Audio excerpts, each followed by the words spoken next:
In this presentation, I'm just going to show you a quick way that you can use PowerPoint to record lectures rather than having to use any specialty software. So this is just a low-tech way to do a recording, and one that's pretty accessible because all instructors and students have access to PowerPoint via Office 365.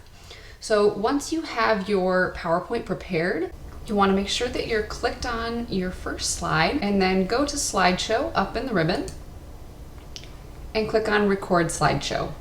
And then you'll see this screen pop up where you can record. You can see the time for how far into the recording you are, and then just hit end show when you're done.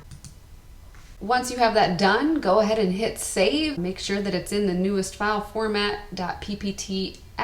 Save it with the recordings, and then you're ready to upload it to the learning management system. To get a sense of what the finished product would look and sound like to students, go ahead and download the attached PowerPoint.